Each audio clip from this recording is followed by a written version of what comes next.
Huh, that was weird.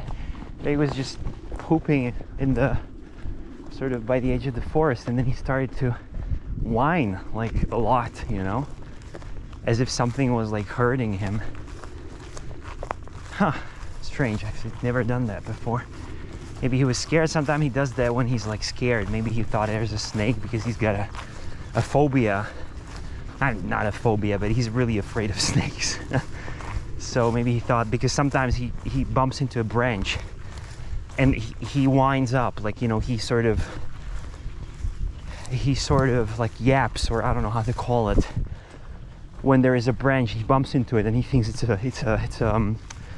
a snake. He like jumps up and he's like, oh, you know.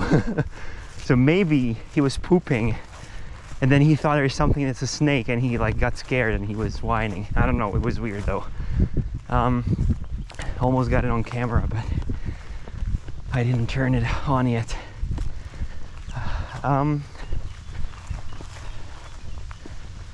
Yeah, so we had a history corner yesterday. By the way, they already started working on that corner there, already clearing it out. So that's another piece of a forest getting well, clear. I could say cleared up. I want to say ravaged, but you know, let's say neutrally, you know, cleaned up. Although, yeah, I have my own opinion on that, and as you know,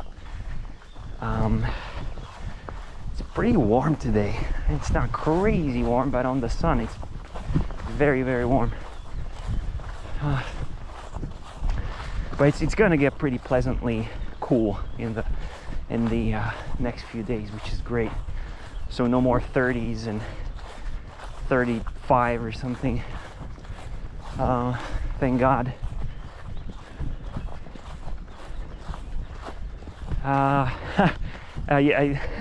Yesterday I received a comment, which is pretty hilarious, on the video I've made 2 days ago. I think I was talking about Reiko.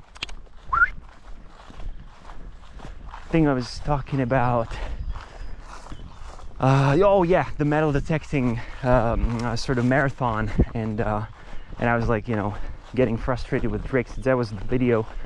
And I received a comment yesterday on it. What a waste of 10 minutes of my life. I thought that was pretty hilarious. I didn't get many comments over the time since I'm doing these videos, but I did a couple of, like, you know, like greetings and like stuff, like positive, I think like 2 positive comments, and there was this couple of like sort of weird ones, I would say, you know, which didn't really made much of a sense. And then I guess some of them could be bots. And then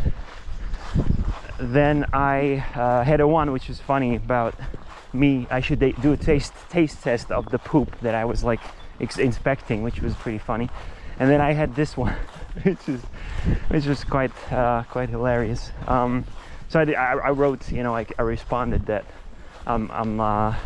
that there are no refunds, and that I'm sure that person will get those 10 minutes back somewhere. And I just thanked the person for stopping by, you know. And what I'm surprised at, though, is that the person watched 10 minutes of the video. Like, I mean, that's quite a dedication.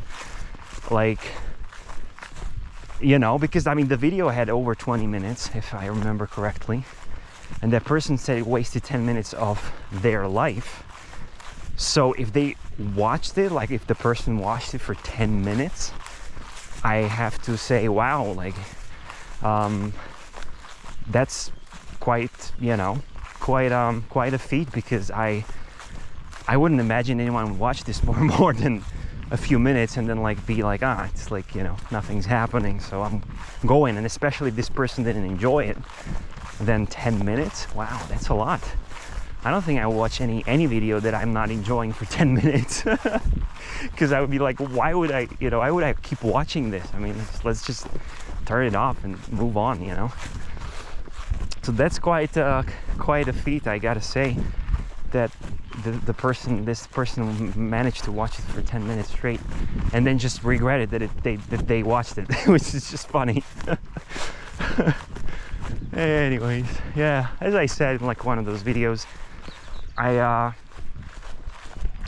know these videos are not entertaining, you know. I mean, they're not made to be, they're not really made and designed to be entertaining. I mean, if I wanted to make it entertaining, I would do a catchy thumbnail, you know, sort of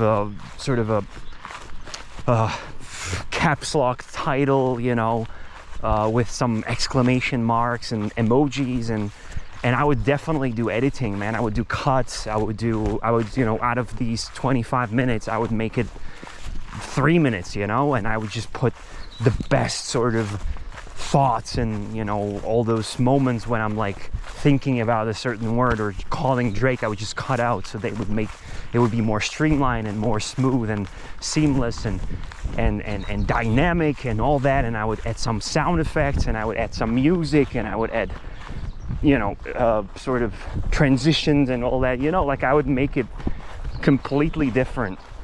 And hell, I could do it, you know, it's not that I can't. I just decided not to, you know, that's just not what I'm after.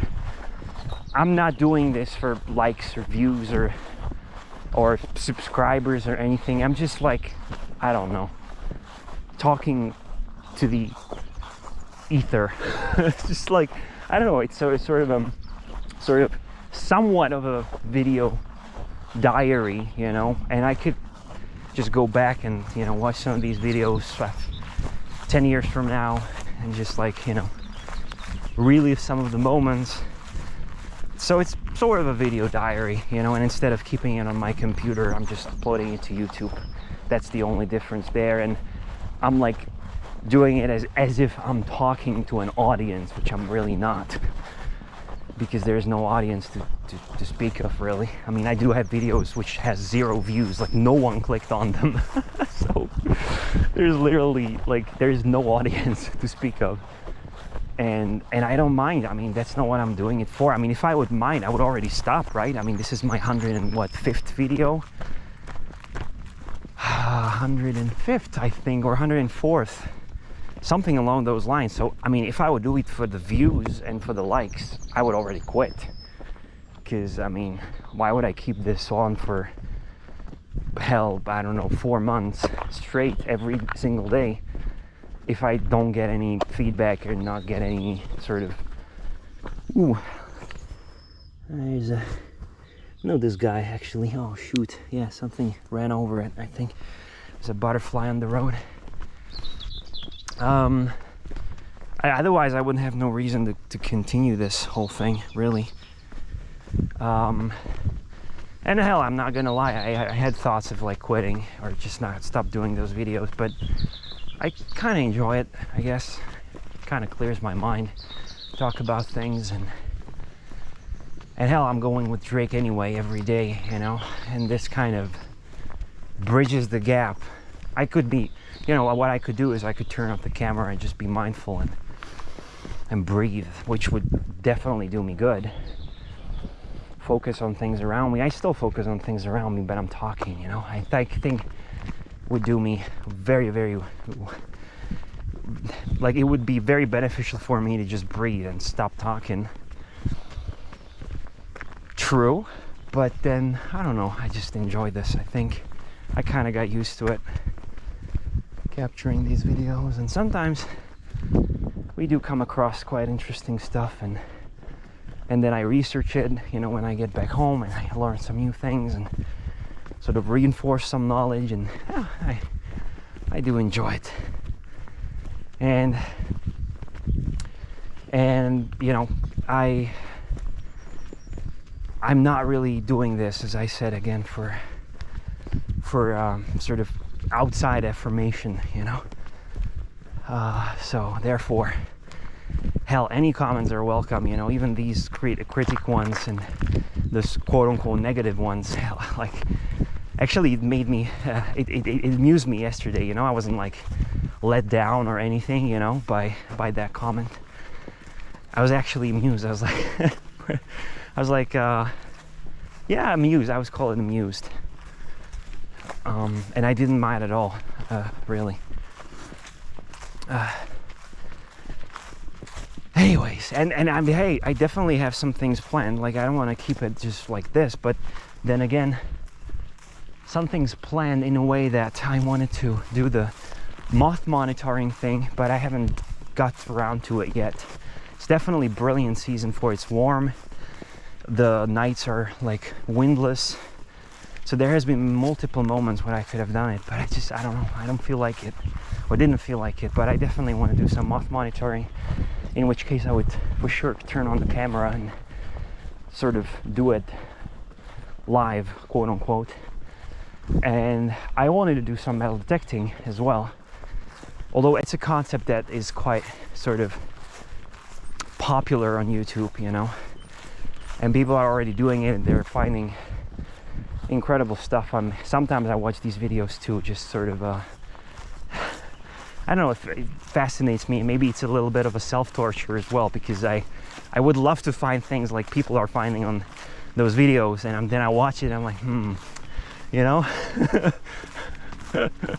Nah, it's not a self-torture, but you know, I'm like, I want to find these things too, you know. Good for them. I mean, it's not like I'm envious or anything, but I kind of am. No, let's be honest, I am envious a little bit of people finding medieval silver coins and Celtic gold coins and Roman coins and all that.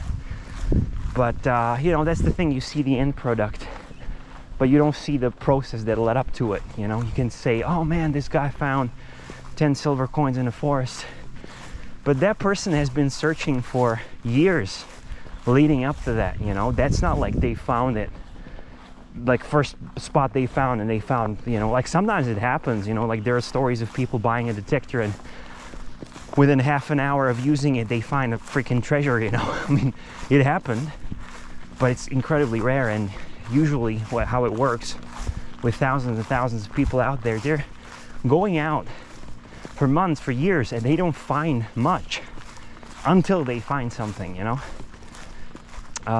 That's how it works. It's not like, you know, of course there's a lot of treasure and stuff in the ground, but like how vast the areas are. Like, I mean, just to cover this, just to cover in every square meter of this spot, this meadow here, that would take, I don't even know, like 3 weeks. I don't know, man. Like, imagine covering every inch of this meadow. That's crazy, man. It's just, and that's one meadow, and there's like tons of meadows and fields and forests and so much stuff out there, so many incredible areas that you can detect in, and you're just one person going in one line. So just think about the sort of probability ratio of something being right where you are in that one line, in that one particular spot. Chances are not that high, you know. So it's like, no wonder that, you know, like, no wonder that you're not, like, you have to be in a really, really rich spot to have something every single time. And I think most of the time it's just like you're looking and looking and looking, and out of the 30, 40, 50, 60 things that you dig up, 59 of them are going to be aluminum foils, and then you're going to find a silver coin, you know. It's not like every second signal you get a silver coin. It doesn't work like that. So, and I like the process, you know, like you never know what you're going to find. And sometimes even the mundane, seemingly uninteresting things can be very interesting, and you can search about their origin and what they were for, and I love the whole process of it. But I'm not gonna lie, I would love to find a silver coin or a gold coin or a piece of jewelry or something. Yeah, I would definitely love to find that. Although I did, as I said, I had my sort of a spotlight, quote unquote, years ago, back in 2014, when I found those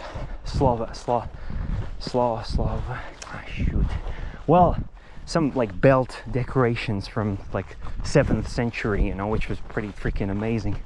And it ended up in a museum, so I kind of had my moment of, quote unquote, fame.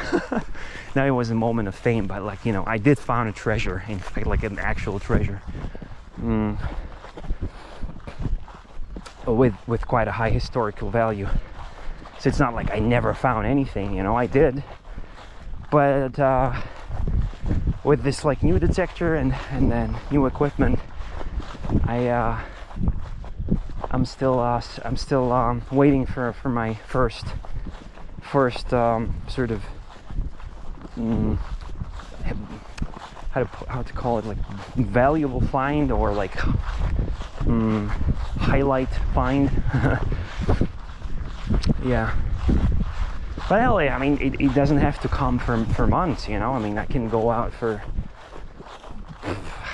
I don't know, like for many months and not find anything, and then it's just gonna happen, you know. And then you're gonna find perhaps a location or a field where there is more stuff, and you continue to go there, and you're gonna keep finding more stuff, you know. That's just how it works. Sometimes you find that hot spot, which you then go to, and then you're gonna find many things there.